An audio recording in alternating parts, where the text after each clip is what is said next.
Estamos en una temporada, ¿verdad?, en la que estamos conmemorando la muerte y resurrección de Cristo Jesús. Y nosotros como cristianos, como hijos de Dios, más que conmemorar la muerte, celebramos la victoria. Amén. No somos un Dios, no somos hijos de un Dios muerto, somos hijos de un Dios vivo. Y aunque atesoramos ese sacrificio, lo agradecemos porque lo cantamos, lo vivimos, lo experimentamos, ese sacrificio por el que Cristo se entregó, ¿verdad? Murió por nosotros, por nuestros pecados. Celebramos su victoria, porque por esa victoria es que nosotros también tenemos victoria. Amén. Él resucitó y por esa razón también nosotros tenemos vida eterna. Amén. Quiero compartirles esta mañana el mensaje: 3 verdades irrefutables que encontramos en las Sagradas Escrituras. 3 verdades irrefutables. Hay diferentes conceptos de verdad, hay diferentes teorías acerca de la verdad, pero Jesús dijo: yo soy la verdad. Y Él es la verdad, y vamos a leer la palabra de Dios. Y cuando decimos irrefutable, porque es algo que no se puede discutir, no se puede debatir, es porque es. Y esas verdades las encontramos en la palabra del Señor. Y cuando estaba preparando este mensaje, recordé que cuando era niño,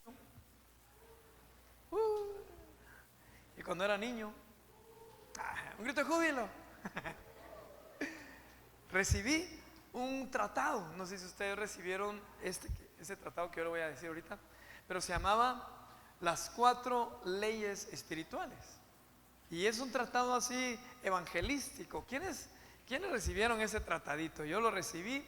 Los pastores confirmaron en la mañana que lo recibieron. ¿Usted lo recibió también, hermano Pablo? Ok, por allí. Y sigue circulando ese tratado. Siguen circulando esas 4 leyes espirituales. Y entonces yo investigué un poquito y encontré que ese documento de las 4 leyes espirituales lo elaboró un predicador llamado Bill Bright. Creo que así se pronuncia. Este hermano tenía la pasión y el deseo de compartir la palabra del Señor, y escudriñando las Escrituras, él definió esas 4 leyes que yo creo que usted ya las ha escuchado. Bueno, él lo estableció como leyes y están en la palabra de Dios. Número 1 es: Dios te ama y tiene un plan maravilloso para tu vida. ¿Quiénes dicen amén? Número 2: el hombre es pecador, pero está separado de Dios. Esto es cierto, ¿verdad? Número 3: Jesucristo es la única provisión de Dios para el pecador. Y número 4: puedes recibir a Jesucristo como Señor y Salvador para conocer y experimentar el amor de Dios y su plan para nosotros. Esas 4 leyes o 4 pasos incluso nos pueden ayudar para evangelizar. Si usted quiere evangelizar a una persona, puede tener en mente esas 4 leyes y usted puede compartir la palabra de Dios. En el 4.º punto, en donde dice que podemos recibir a Cristo, podemos definir también de que es Él quien nos recibe y somos nosotros quienes confesamos que Él es nuestro Señor. Es cuando nosotros rendimos nuestra vida y decidimos seguirlo a Él. Pues tomé como referencia también estos 4 elementos y hoy solamente quiero enfatizar en 3 verdades que encontramos en la palabra de Dios. Y la primera verdad que yo le quiero compartir esta mañana es que somos pecadores. Los seres humanos somos pecadores. No somos perfectos, no somos igual a Dios. Somos pecadores, hemos fallado. En Romanos capítulo 3, verso 23 dice: pues todos han pecado y están privados de la gloria de Dios. En el Evangelio de Juan, capítulo 3, versos 9 al 11 dice: ¿a qué conclusión llegamos? ¿Acaso los judíos somos mejores? De ninguna manera. Ya hemos demostrado que tanto los judíos como los gentiles están bajo el pecado. Así está escrito: no hay un solo justo, ni siquiera uno. No hay nadie que entienda, nadie que busque a Dios. Somos pecadores, seres humanos que estamos lejos de la gloria de Dios. Pero oiga lo que dice Romanos capítulo 5, verso 19: porque así como por la desobediencia de uno solo muchos fueron constituidos pecadores, también por la obediencia de uno solo muchos serán constituidos justos. Para quienes les gusta escudriñar, para quienes les gusta leer la palabra, Romanos capítulo 5, capítulo 8, bueno, el libro de la carta, ¿verdad?, a los romanos, es un documento que el apóstol Pablo nos dejó como iglesia, en donde nos aclara y se establecen las doctrinas. Y por ejemplo, ahí se habla sobre la justificación, que a pesar de que nosotros somos pecadores y no merecíamos la misericordia, la gracia, el favor de Dios, aquí dice que así como por la desobediencia de uno, ¿se acuerdan ustedes de aquel caso, verdad? En el inicio, en el Génesis, en el jardín del Edén, entró el pecado, entró la condenación, pero por la obediencia de uno, muchos serán constituidos justos, y ese uno es nuestro Señor Jesucristo. En Romanos capítulo 5, verso 6 dice: a la verdad, como éramos incapaces de salvarnos en el tiempo señalado, Cristo murió por los malvados. Difícilmente habrá quien muera por un justo, aunque tal vez haya quien se atreva a morir por una persona buena. Pero Dios demuestra su amor por nosotros en esto: en que cuando todavía éramos pecadores, Cristo murió por nosotros. Aleluya. Qué bonito, qué hermoso, qué poderoso esto. Y qué bueno saber esto. Cuando usted y yo no queríamos nada del Señor, éramos pecadores, o seguimos siendo pecadores, pero Cristo Jesús estuvo dispuesto a morir por nosotros.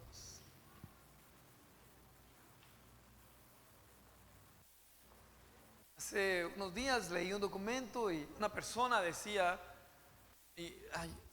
olvidé buscarlo en el receso, el nombre de la persona que lo escribió, un documento, y dicen que la teología moderna se está inclinando por decir de que Jesús murió por la forma en que vivió. Se oye bonito, ¿verdad? O sea, como fue una persona piadosa, fue una persona que hizo el bien, por eso lo crucificaron. Porque así se piensa, ¿verdad? Que a los buenos los crucifican, los mártires, etc. Pero cuando nosotros escudriñamos la palabra, sabemos que no fue por eso. Jesucristo, empezando porque no fue asesinado, Él se entregó, Él ofrendó su vida, Él entregó su vida, Él mismo se humilló. Amén. Y Él estuvo dispuesto a pagar el precio, ese sacrificio que desde el Génesis se venía mostrando la figura del sacrificio del Cordero de Dios para restaurar al ser humano, para restablecer la relación entre Dios y los hombres. Jesucristo murió y resucitó, hermanos, porque Él se entregó por amor a nosotros, siendo aún nosotros pecadores. Por eso me causa cierta incomodidad cuando escucho a personas creyentes, hermanos nuestros, hijos de Dios, aún predicadores, que empiezan a condenar a otras personas y pareciera que se consideraran ellos los dueños del sacrificio de Cristo, porque se atreven a decir y a condenar a personas quienes sí entran al reino del Señor y quienes no. Es que el fulano sí se va al cielo, el menganito no se va al cielo, el fulanito estará en el infierno. Y como que si se deleitan diciendo eso. No, hermano, que Dios nos libre de eso. Nosotros no debemos gozarnos cuando otra persona se pierde. De plano que está ese del infierno, viene a parar. No, hermano, tengamos cuidado.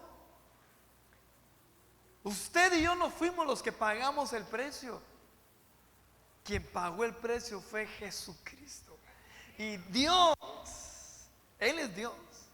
Él es quien dice: bienvenido, pasa adelante, porque así como te perdonó a ti, así como me ha perdonado a mí, y así como Él nos sigue perdonando y restaurando nuestras faltas y nuestros errores, así Él también perdona a los pecadores que en algunas ocasiones a ti y a mí puede que nos caigan mal. Porque nosotros somos así como exclusivistas, ¿verdad? Ay, el otro es muy buena persona, aquel otro, que de una vez se vaya al infierno, ¿verdad? Así somos nosotros, los seres humanos, condenamos. Pero hermano, Dios, dice la palabra que Dios no quiere que nadie se pierda, sino que todos procedan al arrepentimiento. Y aún en esos últimos minutos de vida, eso es gracia, eso es favor, y eso es plan, y esa es decisión de Dios, es asunto de Dios, es un misterio de Dios. Una persona, aunque sea muy, muy pecadora, a nuestros ojos la más pecadora de todas, ¿verdad? Pero en esos últimos minutos de vida puede reconciliarse con el Señor. Y usted y yo ahí no tenemos nada que ver. Ahí es asunto de Dios y esa persona. Cuando estaba uno de los ladrones al lado de Jesús, ¿se acuerda? En la cruz, el ladrón le dice: acuérdate de mí cuando estés en tu reino. ¿Qué le responde Jesús? ¿Alguien se recuerda qué le respondió Jesús? Es cierto, te digo, hoy mismo estarás conmigo en el paraíso. Alguna persona con heridas en su corazón, si alguien escuchó eso, puede decir: ah, no, Señor, no, ese es un ladrón, me robó mi sueldo tal día, me asaltó Jesús. ¿Cómo así que fácil? ¿No? ¿Cómo que te lo vas a llevar al paraíso y a mí qué? A mí me está yendo mal por culpa de este. Hermanos, tengamos cuidado. Hay personas o hermanos en la fe, que pueden parecer al hermano mayor de la parábola del hijo pródigo, que están todo el tiempo en la iglesia, todo el tiempo escuchando la palabra de Dios, todo el tiempo portándose bien, ¿verdad? Entre comillas, portándonos bien. Y han pasado años nosotros perseverando en el Señor, y vemos que un pecador se arrepiente y Dios lo empieza a bendecir, Y si no estamos saludables en nuestra alma, podemos criticar, condenar y señalar y decir: ay Dios, ¿por qué está bendiciendo a este? Si yo he ayunado, yo he orado, yo he servido en la iglesia tantos años y Dios está bendiciendo a este que ha sido un pecador. ¿Saben qué nos pudiera decir el Señor? Tranquilo, vos pagaste el precio, pues. Si quien pagó fue Jesucristo. Por eso en cierta ocasión Jesús también contó la parábola de unas personas que fueron contratadas para trabajar. Y unos los contrataron desde las 9 de la mañana, otros desde las 12 y otros a las 3 de la tarde, otros que ya minutitos antes de irse. Terminó la jornada y el dueño, ¿verdad?, les empezó a pagar y les pagó a todos igual. ¿Qué pasó con los que trabajaron todo el día? Reclamaron: ¿y por qué a mí me pagas igual que a los demás? Y de una forma muy parafraseada les dijo: yo soy el dueño, es mi dinero y yo puedo hacer con mi dinero lo que yo quiera. Hermanos, quien pagó el precio fue nuestro Señor Jesucristo. Por su gracia tú y yo somos salvos, pero que eso tampoco nos convierta a nosotros en jueces, en personas que señalemos a otros. Al contrario, alegrémonos, gocémonos cuando otra persona, cuando un pecador se arrepiente. Gózate. Eso va a demostrar o va a ser fruto de que tú eres hijo de Dios, que en ti es el Espíritu Santo. Y que cuando tú ves que otra persona se arrepiente y Dios lo perdona, Dios lo levanta y Dios lo bendice, y si tú te gozas, estás mostrando un buen fruto. Perdón. Mucho cuidado si muestras enfado, si muestras egoísmo. Que Dios nos guarde de eso. Amén. Entonces la verdad número 1 es que somos pecadores. La verdad número 2 es que Jesucristo murió y resucitó. Jesús no se quedó en una tumba. Hay diferentes corrientes de pensamiento, diferentes teorías que atentan contra nuestra fe. Particularmente cuando algunos muchachos entran a la universidad o empiezan a leer diferentes libros y son expuestos a más información, algunos empiezan a dudar de la fe, se empiezan a cuestionar. Cuestionamos si todo lo que está en las Sagradas Escrituras será verdad, será real. ¿Quién escribió la Biblia? ¿Cómo fue que la escribieron? Nos cuestionamos. Y pues es válido también que nosotros nos cuestionemos, porque somos seres humanos racionales. Está bien. Y quiero decirte que la ciencia no se pelea con la fe.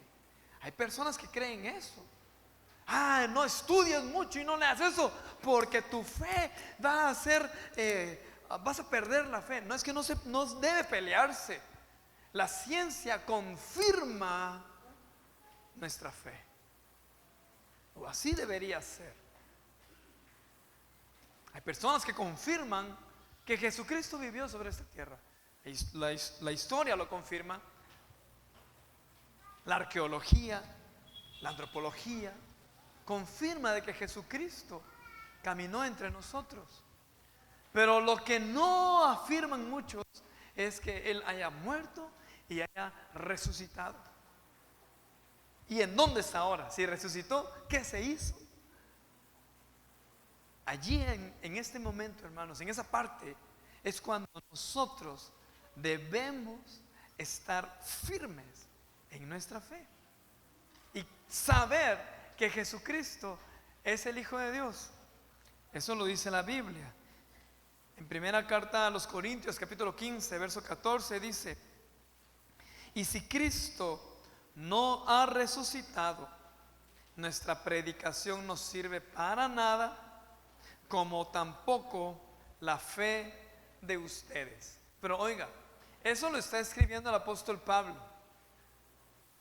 Cuando Jesús resucitó, Él se mostró a algunas personas. Pero los apóstoles y otros discípulos estuvieron dispuestos a morir incluso, a dar su vida por el Señor Jesucristo. Esa es otra prueba de que Jesús realmente se mostró resucitado. ¿Quién iba a querer morir por una mentira? ¿Quién iba a atreverse a dejar y abandonar todo en esta vida y aún entregarse a sí mismo, entregar su propia vida por una mentira? No, los apóstoles estuvieron dispuestos a hacerlo. Discípulos que estuvieron dispuestos a proclamarlo sin importar las amenazas de muerte. No es una mentira, es una verdad. Los evangelios narran la muerte. Por ejemplo, Lucas 23:44 dice: desde el mediodía y hasta la media tarde toda la tierra quedó sumida en la oscuridad. Verso 45: pues el sol se ocultó y la cortina del santuario del templo se rasgó en dos. Entonces Jesús exclamó con fuerza: Padre, en tus manos encomiendo mi espíritu. Y al decir esto, expiró. En Marcos, en el Evangelio de Marcos 15:37 también dice: entonces Jesús, lanzando un fuerte grito, expiró. Los evangelios lo confirman. Pero así como confirman su muerte, también confirman su resurrección. Por ejemplo, en Lucas 24:5-7 dice: asustadas, se postraron sobre su rostro, pero ellos les dijeron. ¿De quiénes está hablando ahí? De las mujeres que llegaron temprano ese domingo a ver el sepulcro y encontraron ahí a un evangelio dice un ángel, otros dicen a unos ángeles. Y aquí dice: ¿por qué buscan ustedes entre los muertos al que vive? Ahora, como seres humanos, somos muy dados a buscar entre los muertos. Seguimos como seres humanos buscando saciar nuestro interior, saciar nuestra alma, encontrar algún sentido en nuestra vida entre los muertos, entre lo material. Queremos saciar y llenar nuestra alma en cosas materiales o en cosas pasajeras. Hoy el Señor también quiere repetirnos, ¿verdad? No, ¿por qué buscan? ¿Por qué buscas entre los muertos? ¿Por qué estás buscando la paz entre los muertos, entre lo material? ¿Por qué buscas saciar tu interior con lo que no te puede saciar? Cristo vive. Jesús vive. No está aquí. Ha resucitado. Recuerden lo que les dijo cuando todavía estaba con ustedes en Galilea: el Hijo del Hombre tiene que ser entregado en manos de hombres pecadores y ser crucificado, pero al tercer día resucitará. Entonces allí nos dice, no es que Jesucristo haya perdido una batalla y lo asesinaron y lo crucificaron. No fue así.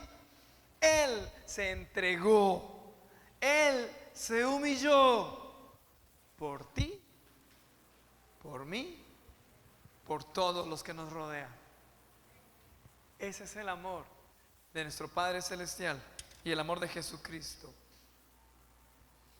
Es una verdad que Jesucristo murió y resucitó. Y la tercera verdad que les quiero decir ahora es que Cristo es nuestro Salvador.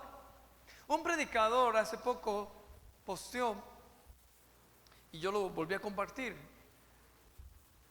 decía algo así como: Jesús no murió en una cruz para hacer semanas santas, sino para hacer vidas santas. sea que Jesús no murió en una cruz para que lo conmemoremos cada año y nos recordemos. Ay, sí, fue hace unos 2000 años atrás, pero no importa. Comamos, bebamos, que mañana moriremos.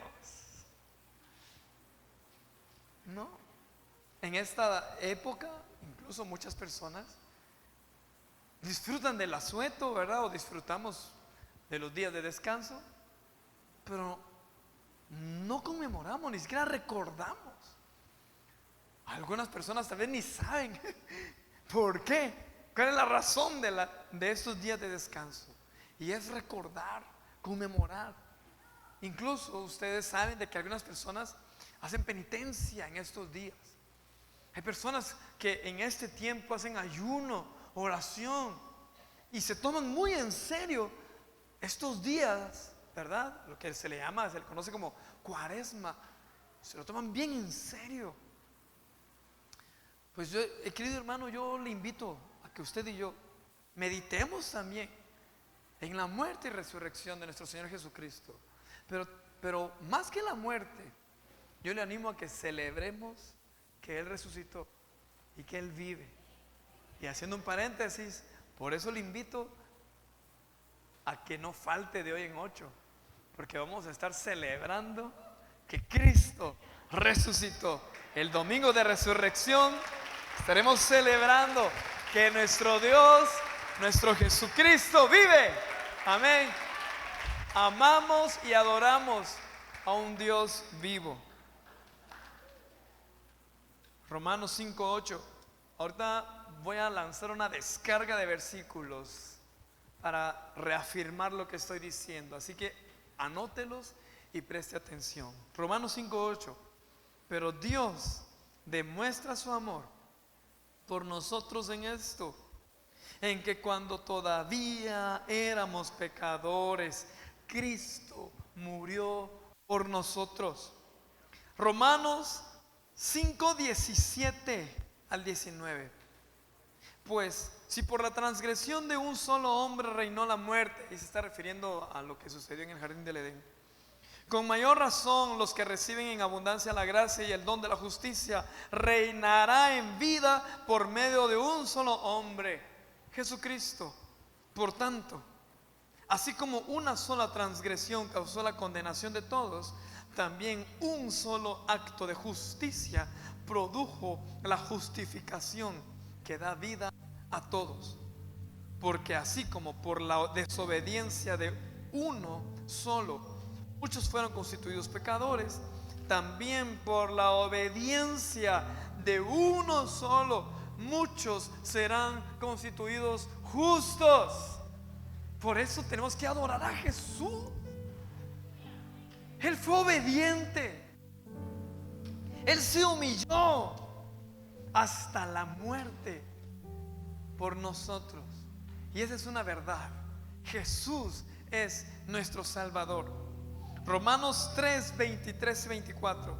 Pues todos han pecado y están privados de la gloria de Dios, pero por su gracia,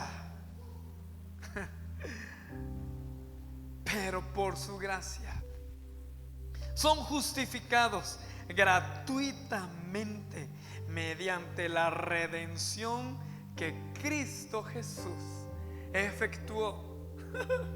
Aquí dice que es gratis, pero no significa que no haya algún valor.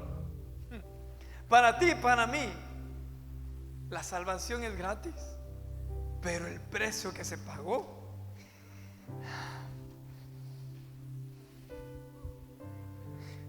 fue tremendo. Jesús se entregó. No fue porque a Él simple y sencillamente le dio la gana, no. Fue por amor. Él cumplió lo que se había establecido desde el inicio de la creación. Él fue el cumplimiento y estuvo dispuesto a sufrir por ti y por mí. 1 Corintios 15, 3 y 4. Porque ante todo les transmití a ustedes lo que yo mismo recibí, que Cristo murió por nuestros pecados, según las Escrituras, que fue sepultado, que resucitó al tercer día, según las Escrituras. Es una verdad, hermanos. Es una verdad. Romanos 5, 9 al 10. Y ahora que hemos sido justificados por su sangre, con cuánta más razón por medio de él seremos salvados del castigo de Dios. Porque si cuando éramos enemigos de Dios fuimos reconciliados con él mediante la muerte de su Hijo, con cuánta más razón, habiendo sido reconciliados, seremos salvados por su vida. Hermano, tenemos una gran bendición, un gran privilegio, pero no lo hemos logrado por nuestras obras. Estamos aquí por misericordia, hermanos. Bueno, ya lo sabemos. Ahora, ¿qué tenemos que hacer? No podemos quedarnos solo con el conocimiento. ¿Qué hacemos? Efesios capítulo 2, versos 8 y 9 dice: porque por gracia ustedes han sido salvados mediante la fe. Esto no procede de ustedes, sino que es el regalo de Dios, no por obras, para que nadie se jacte. Hermano, que no te falte la fe. Que no te falte la fe. Vas a escuchar, vas a recibir información que va a querer contradecir estas verdades. Y en algunas ocasiones vas a ser tentado. Vas a estar leyendo libros, escuchando conferencistas. En el YouTube vas a estar recibiendo información. Pero quiero decirte, iglesia, que tu fe no te falte. Ponte de pie, por favor. Es por fe, es que de eso se trata. Nosotros estamos aquí porque hemos creído que Jesucristo es el Hijo de Dios. Murió, resucitó, ahora está sentado a la diestra de Dios. Y Él murió por nuestros pecados, y por Él tenemos vida eterna. Amén. Por eso le adoramos. En Juan capítulo 1 versos 11 y 12 dice: vino a lo que era suyo, pero los suyos no lo recibieron. Mas ¿a cuántos lo recibieron? ¿A quiénes? A los que lo hemos recibido. A los que creen en su nombre les dio el derecho de ser hijos de Dios. ¿Quiénes son hijos de Dios acá? Levanta tus manos entonces y dile: Señor, gracias porque me has hecho tu hijo cuando no lo merecíamos, Señor. Quiero decirte una verdad. Escucha esto. Tú eres hijo de Dios por la gracia y misericordia del Señor. Allá afuera te van a decir que tú eres cristiano porque naciste en Guatemala y en Latinoamérica, y que por tradición tú eres cristiano. Eso te lo van a decir. Pero yo hoy te quiero decir que tú eres hijo de Dios por la fe, por convicción, no por tradición.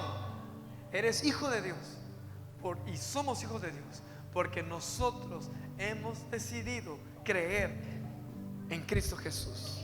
Amén. Levanta tus manos y dile: Señor, yo creo en ti. Yo creo en ti.